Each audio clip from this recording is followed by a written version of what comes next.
Olá pessoal, tudo bem? Vamos dar continuidade às nossas videoaulas, dessa vez falando sobre uma outra estrutura muito conhecida, no meio da programação, que são as estruturas de repetição. Vamos entender seu conceito, sua sintaxe, algumas características das estruturas.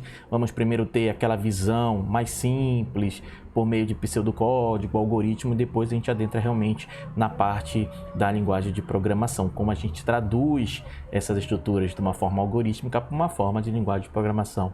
Então vamos lá com a gente. Bom, pessoal, a gente vai primeiramente definir a aplicação dessas estruturas, para que de fato elas servem, qual é o propósito delas dentro de um contexto de programação. Então vamos supor o seguinte: digamos que eu peço para vocês construir um programinha, um algoritmo que mostre apenas uma única informação para o usuário, uma frase, um dado qualquer. Então digamos que ele vai lá e digita, por exemplo, o nome dele. Então eu digo para você, olha, então solicite essa informação do usuário e peça que o usuário, por exemplo, mostre uma única vez o nome dele na tela.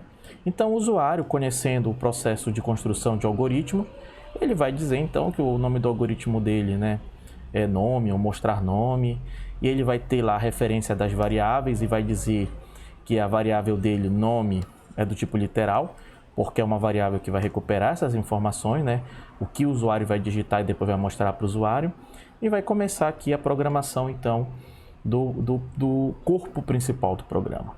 A primeira coisa que ele vai fazer é pedir para o usuário digitar o nome dele, então ele vai dizer, digite seu nome. Então ele vai digitar o nome dele, e como a gente já viu, nós temos aqui os comandos de entrada e saída, que são responsáveis. Um é responsável por mostrar a informação para o usuário e outro é responsável por recuperar uma informação que o usuário digita. Então, nesse caso aqui, o comando escrever está mostrando uma informação para o usuário, o comando ler está recuperando essa informação do usuário. E quando ele recupera, ele precisa essencialmente recuperar para uma variável, armazenar essa informação, esse dado. Okay? Então, nesse caso aqui, o comando ler ele vai recuperar a informação e vai armazenar nessa variável nome. E depois a gente vai fazer o seguinte: a gente vai mostrar para o usuário o que ele escreveu, tipo, seu nome é dois pontos, e vírgula nome. Ok? Bem simples, pessoal? Então, assim, não tem dificuldade de programar para mostrar uma única informação para o usuário. Tá, o contexto inicial foi esse, mas eu digo agora, não, pessoal, olha só. Agora eu não quero só que mostre uma única vez para o usuário, eu quero que mostre, digamos, 5 vezes para o usuário o que ele forneceu, o dado que ele deu, que ele digitou. Aí vocês vão dizer, mas 5 vezes ainda é muito simples, 5 vezes, então, posso chegar bem aqui, eu vou copiar essa linha, para não ter que digitar, e eu vou lá, 2, 3, 4, 5. Simples ainda. Aí agora eu chego, tudo bem, tá simples, então agora eu quero 10 vezes. Aí vocês vão dizer, 10 vezes também, Edivar, ainda é simples. Eu posso chegar isso daqui, dou Ctrl C nessas 5, e escrevo aqui outras 5, 10 vezes. Então ainda tá simples? Tá. Então digamos agora eu quero 1 milhão de vezes. Mas eu quero para agora. Aí vocês vão dizer assim, pô, 1 milhão já começou a ficar complicado. Eu vou levar um certo tempo para fazer esse Ctrl C, Ctrl V até chegar a 1 milhão de vezes. Tá? Então percebam que eu tenho uma determinada instrução que ela acaba repetindo. Tá? Então, assim, eu tenho estruturas que podem facilitar essa repetição de instruções, ok? Isso não acontece somente para mostrar informações para o usuário. Digamos que eu queira fazer um cálculo de um fatorial, também vou precisar de uma estrutura de repetição. Então, assim, dependendo do contexto, e quando a gente analisa que esse contexto necessita realizar inúmeras vezes, ou número fixo de vezes, uma quantidade de repetição daquele comando, então aí eu posso aplicar as minhas técnicas ou estruturas de repetição. Tá? Por exemplo, aqui eu pedi para digitar o nome, mas se eu dissesse para vocês, não, eu quero o seguinte, eu quero que vocês mostrem para mim os números de 1 a 10. Aí vocês vão dizer, então tá, se é para mostrar número, eu não vou precisar de variáveis, então eu posso eliminar aqui minhas variáveis, eu vou apenas mostrar os números, então eu vou aproveitar muito desse código aqui. Então vocês vão dizer assim, é para mostrar só de 1 até 10? Beleza, então eu vou chegar bem aqui, eu vou apagar isso tudo aqui e vou dizer o número 1, tá? E eu vou fazer o seguinte aqui, vou copiar, tá? Deixa eu apagar esse restante todo daqui. Ok? Só para a gente não poluir, ficar poluindo aqui a tela. Aí então vai mostrar o número 1, depois vai mostrar aqui o número 2, tá? Depois vai mostrar aqui o número 3. Perceba que é um trabalho muito manual, mas é um trabalho onde há uma repetição. E se vocês olharem com mais atenção, isso é apenas um incrementador, correto? Se eu chegasse aqui e colocasse uma variável que a cada escreva ele fosse incrementando de mais um e mostrando o conteúdo dela, teria a mesma solução. Aqui eu estou colocando direto. Então aqui, percebam que existe ou várias instruções, digamos, dependendo do contexto, mais uma vez, que vocês se depararem aí para a resolução de um problema, onde vocês podem necessitar essencialmente dessas estruturas. E aí cabe análise, cabe entender como cada estrutura dessa funciona para poder a gente aplicá-las da melhor forma possível. Então agora, pessoal, eu vou mostrar para vocês a forma algorítmica dessas estruturas, tá? Explicar o conceito dessas estruturas antes da gente falar propriamente dito em uma linguagem de programação. Então vamos lá. Quando a gente trabalha com estruturas de repetição e olhando muito para o aspecto algorítmico, tá? E isso eu vou reforçar bastante, ok? Estamos agora falando apenas na abordagem algorítmica. Nós temos três estruturas.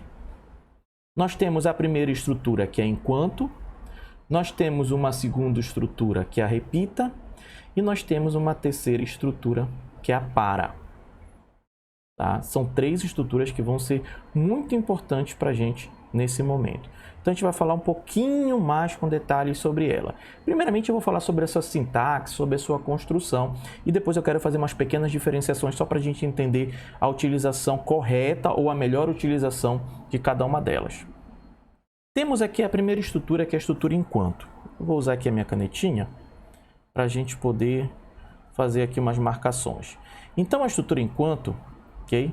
Essa estrutura aqui, ela tem aqui um pequeno um objetivo, tá? Assim como todas são e tem esses objetivos, certo? Que é o quê? Que é realizar inúmeras iterações, ou seja, realizar saltos, como a gente diz, né? Baseado em uma regra lógica. Então, bem aqui, percebo que eu tenho uma regra lógica, tá? E tudo que está dentro desse escopo dela aqui vai ficar repetindo. Uma instrução ou várias instruções fica repetindo. Até que essa regra lógica ela seja considerada com um valor falso, tá? Então aqui, enquanto essa regra for verdade ou verdadeira, a minha estrutura ela fica repetindo, repetindo, repetindo. Então o que vai acontecer? Vai executar a primeira vez, é verdadeiro, vai executar esse código, aí ela volta e testa novamente. Se continuar verdadeiro, ela volta aqui de novo, né? Executa os códigos aqui dentro e volta e pergunta. Ainda é verdadeiro? É verdadeiro. Então, aí vai. Se um dado momento aqui dentro, alguma variável, alguma condição aqui dentro muda o valor dessa regra lógica, somente aí, numa situação de resultado falso, somente aí a estrutura é que nós chamamos de quebrada. Tá? Ou salto é interrompido. E aí começa a executar os comandos que tiverem depois dessa mini estrutura. Então a estrutura enquanto, ela tem essa característica, na verdade todas têm essa característica. Elas ficam executando e a cada salto sempre ela vai ficar conferindo o valor da regra lógica para poder verificar a necessidade de uma parada ou de uma interrupção do seu processo de iterações, ok? Então essa aqui é a minha estrutura enquanto.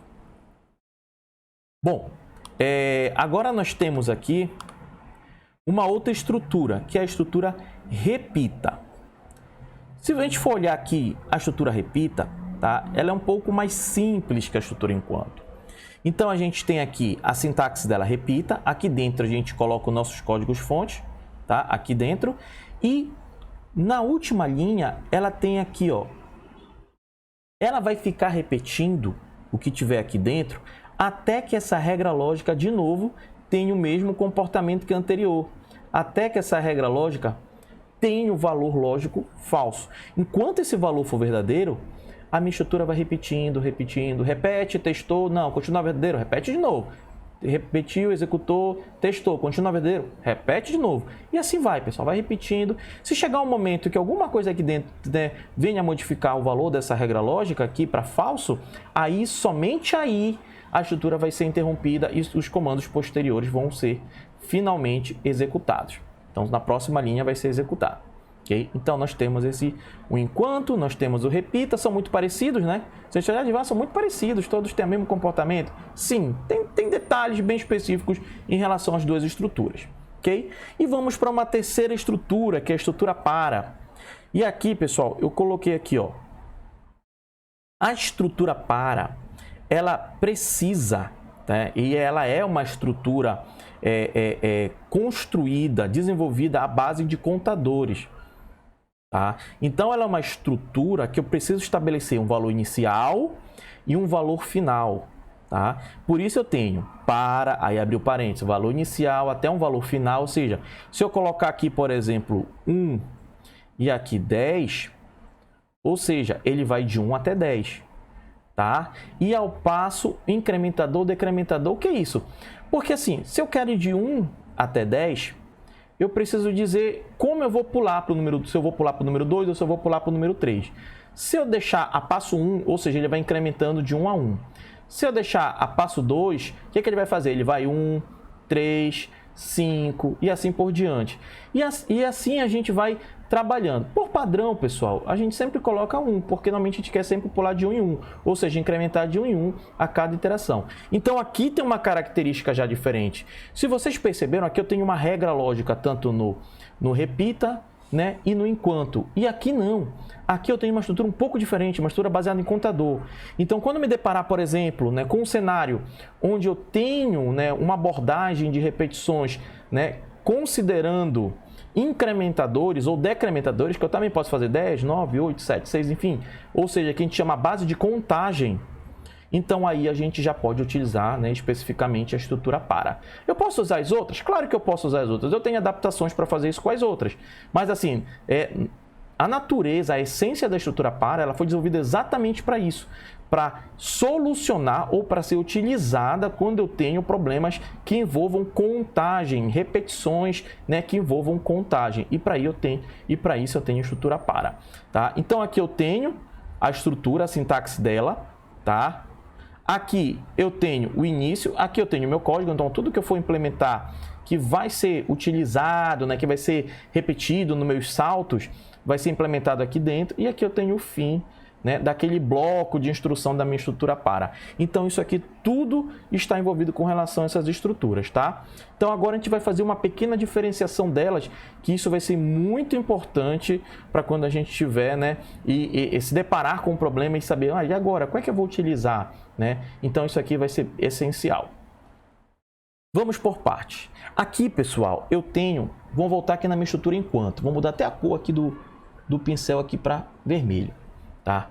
Se vocês perceberam, a minha estrutura enquanto, ela tem a minha regra lógica, ou o que eu chamo meu teste lógico, ela executa aqui, ó, bem no início da minha instrução. Então, antes de qualquer código aqui dentro ser executado, tá? Antes de qualquer código aqui dentro ser executado, primeiramente, essa regra ela tem que dar verdadeiro.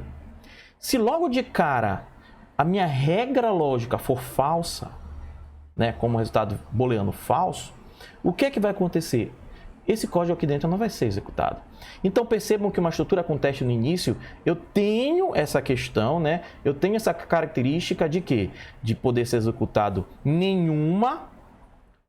porque logo aqui dentro pode ser modificado o parâmetro e ser já quebrada a minha repetição, ou várias vezes. Então, essas estruturas com teste no início, isso aí, esse tipo de comportamento ou de estado, eles podem acontecer.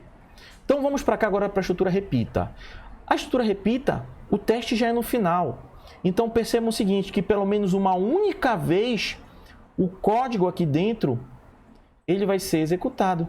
Pelo menos uma única vez, porque antes de chegar no teste, antes de chegar aqui, que é o teste da minha estrutura, o que é que vai acontecer? Bem aqui, ó, vai ser executado esse código.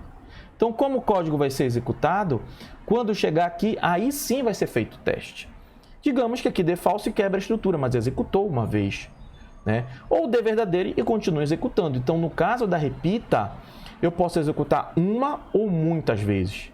Tá? Mas no caso da repita pode ter a opção de não ser executado nenhuma vez o código lá dentro? Não, no caso da repita não. Então isso é um ponto que vocês têm que levar em consideração.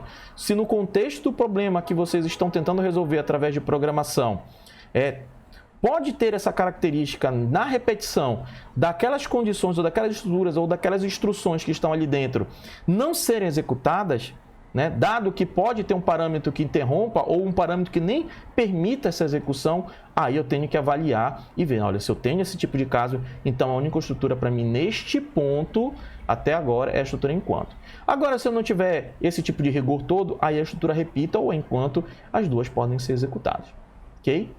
Então vamos para cá. Outra estrutura que é a estrutura para que acabamos de ver. A estrutura para é um pouco diferente, eu já dei as características dela, até antecipei para vocês. A estrutura para é uma estrutura baseada com contador. Então aqui dentro, toda vez que eu tiver um cenário que seja um cenário de repetição por contagem, a estrutura para é perfeita para resolver esse cenário. Tá? Se eu tiver um outro tipo de estrutura que, digamos, o critério de parada for através de uma regra lógica que não seja por contagem, aí eu não consigo, por exemplo, utilizar a estrutura para. Digamos que eu diga assim, olha, a estrutura vai ficar repetindo até que o usuário aperte qualquer uma tecla, digamos, K do teclado. O para não vai conseguir resolver isso. Aí eu vou ter que utilizar ou a repita ou vou ter que utilizar a enquanto. Agora, se eu disser para vocês, eu quero que vocês mostrem para mim os números, né, de um intervalo de um valor inicial e final que vai ser informado pelo usuário. Então, os números daquele intervalo, a partir de valores informados, né, as bordas, né, pelo usuário, aí sim é uma situação de contagem. Aí eu consigo utilizar a minha estrutura para. Okay? Mas eu também consigo fazer contagem com as estruturas enquanto e com as estruturas repita. Eu vou mostrar aqui uns cenários de exemplos, só para a gente poder aqui entender um pouco melhor a aplicação das duas e um contexto definitivo. Então, vou aqui. Então, eu vou dizer que o nome desse algoritmo aqui é repetição. Tá? Vamos trabalhar primeiro para poder a gente diferenciar essa questão da contagem das três estruturas. Okay? Então, eu vou dizer que eu quero que um determinado programa ele mostre os valores, né, de 1 até 10. Bom, então eu tenho aqui a minha estrutura para. Então, eu vou trabalhar aqui com a minha estrutura para, né? Então, eu vou de 1 a 10, okay? Que é o valor inicial e o valor final, conforme já tinha estabelecido lá atrás, né? Ao passo 1, né? E aqui eu tenho o famoso faça, tá? Bom, aqui eu tenho o início, tá? E o fim da minha estrutura. E aqui dentro eu vou mostrar essa informação, tá? Só que quando a gente tem esse tipo de estrutura, normalmente a gente associa aquela contagem ali em cima a uma variável. Então, para uma variável, por exemplo, eu vou chamar de n recebendo 1 até 10, ou seja, a cada salto, o valor de n, que é a minha variável, ele vai fazendo o quê? Ele vai mudando o seu conteúdo, porque vai sendo atribuído da própria estrutura um conteúdo a essa variável.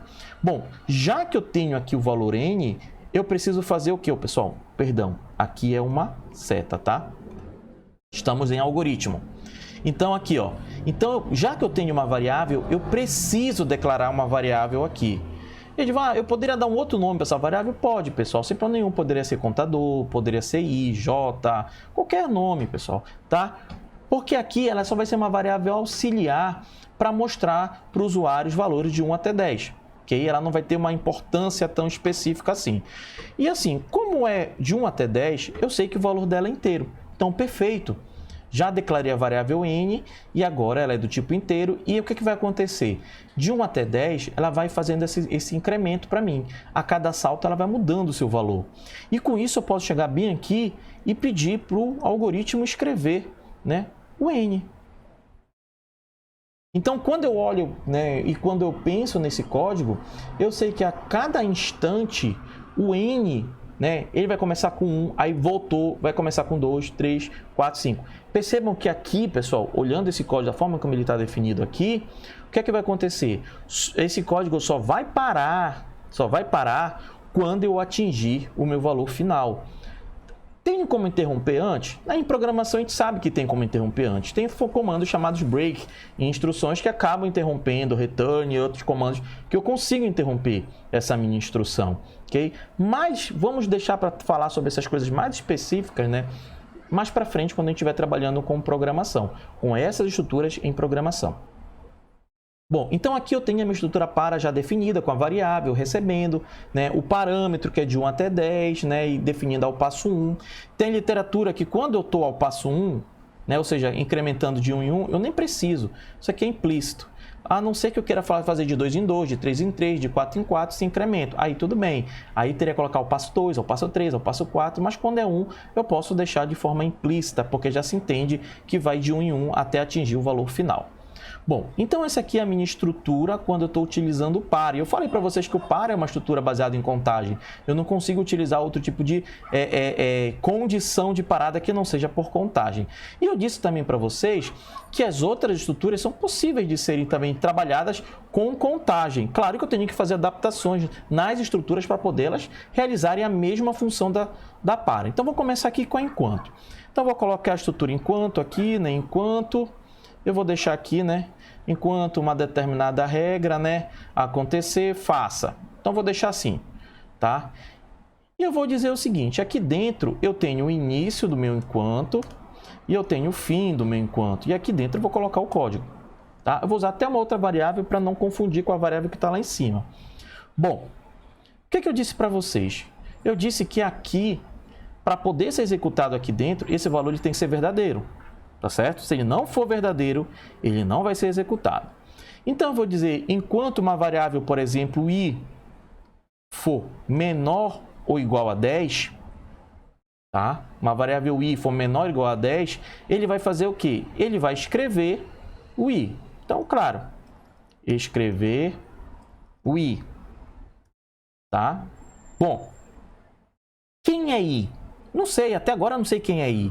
Eu preciso definir o i, porque se o i, se eu jogar assim, rodar assim, vai me dar falso, porque ele não entende quem é o i e, logicamente, não vai executar essa minha instrução. Vou ter um erro de código, na verdade, porque ele não vai chegar nem a executar porque eu não declarei a minha variável, tá? Dependendo da linguagem de programação. Bom, então eu vou dizer aqui em cima que eu tenho uma variável i, que também é do tipo inteiro, ok? Que essa variável i, por exemplo, ela vai necessitar de um valor inicial. Então, vou dizer para vocês que a variável i, ela tem um valor de 1. E o que é que nós vamos ter aqui? Enquanto o 1 for menor ou igual a 10, o que é que ele vai fazer? Ele vai escrever i. Bora analisar com mais calma aqui esse código? Então tá, né? Eu falei para vocês que o para, ele é embutido, ou seja, essa contagem está dentro da estrutura dele, né? Ele foi desenvolvido para isso. A cada salto que o para vai realizando, o n vai sendo incrementado automaticamente. Vamos olhar agora aqui o i. Qual é a situação do i? O i recebeu 1, beleza. 1 é menor do que 10? É menor ou igual a 10. E ele vai escrever o i. Então, o i vai ser escrito o quê? 1 na tela para o usuário. Aí volta para cá. Quanto é o i? 1. 1 é menor ou igual a 10? É menor ou igual a 10. E vai escrever 1 de novo para o usuário. Aí ele vai voltar para cá. Quanto é o i? 1. 1 é menor ou igual a 10? Então vai escrever 1 de novo. Pessoal, se vocês perceberam, ele está escrevendo sempre 1 para o usuário. E isso vai ficar infinitamente sendo feito. Isso aqui nós chamamos de loop infinito. Quando a gente não constrói da forma correta essa nossa estrutura de repetição, e ela vai ficar eternamente executando com um valor fixo. Por isso, nós temos que ter cuidado no momento de estar construindo estruturas de repetição para não cair nesse problema do loop infinito. O que está faltando aqui? Está faltando o i modificar. Ou seja, a cada salto está faltando o i ser incrementado de mais 1. Então, bem aqui eu vou dizer o quê? Eu vou dizer que o i, ele recebe ele mesmo, mais 1. Ou seja, o i é 1, 1 é menor ou igual a 10, vai escrever i. Né? Ou seja, vai escrever 1. Então, quando eu chegar bem aqui, quanto é i? 1 mais 1 vai virar 2. Vai sobrescrever. Agora eu tenho 2. 2 é menor ou igual a 10? Então, ele vai escrever 2. Aí vai incrementar. 2 mais 1, 3. E assim vai, pessoal. Vai incrementando até que chegue, por exemplo, o i sendo 10. Vai escrever 10. Então, 10 mais 1, 11. Aí ele vem aqui em cima. 11 é menor ou igual a 10? Não. Aí ele vai quebrar o laço e vai sair, vai mostrar de 1 até 10 para o nosso usuário. Ok? Então, essa aqui é a modificação que nós temos que fazer para a estrutura enquanto se comportar semelhante à estrutura para. Ok?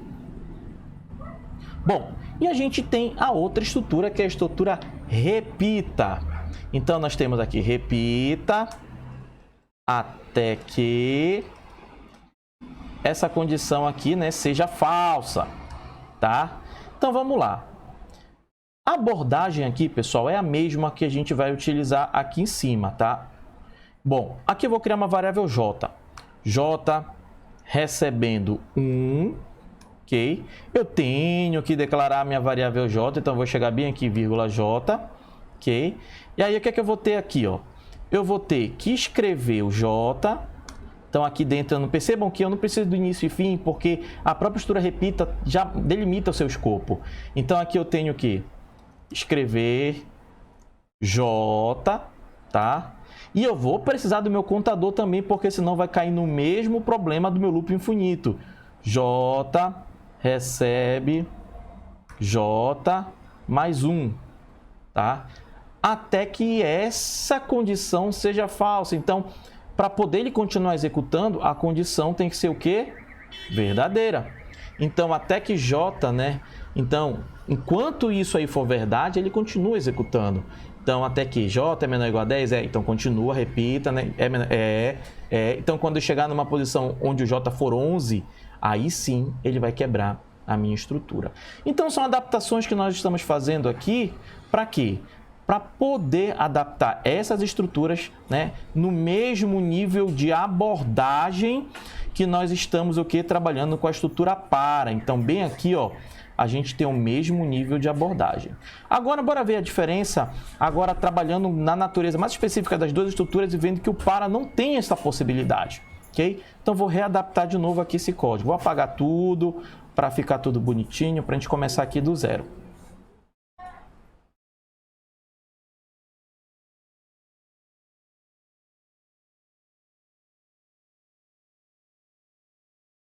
Bom, pessoal, então aqui a gente vai fazer um critério diferente, né, que não é um critério baseado em contagem, para poder mostrar a utilização dessas estruturas, tá? E poder mostrar, claro, onde elas melhores se aplicam, né? A ideia é assim, eu posso utilizar estruturas de contagem da para, enquanto, a repita, sem problema algum, não existe restrição para isso. Okay? Mas a gente deve também entender que a estrutura para, ela teve essa construção específica apenas para problemas baseados em contagem. Eu vou colocar um exemplo aqui para vocês. Vamos imaginar o seguinte, que a partir de agora, o meu usuário, ele tem que digitar qualquer número acima de 10, tá? Para poder parar, né? Ou seja, para os meus saltos serem interrompidos. Então, vamos considerar o seguinte, eu tenho uma variável k, e essa variável k recebe um valor, por exemplo, aqui 0.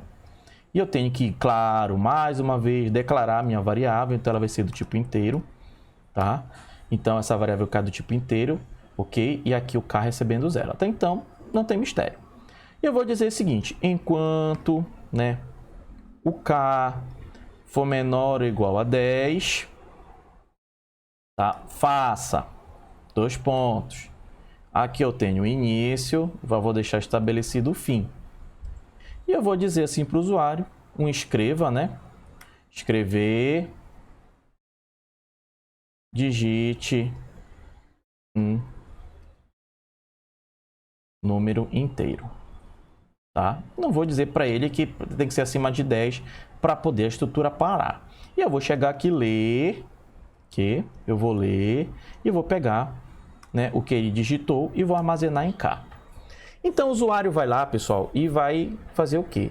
Ele precisa digitar qualquer número acima de 10 para poder a estrutura parar de ficar nesse salto. Então, vamos analisar aqui esse pequeno trecho de código. O K é 0. Aí ele vai ler bem aqui.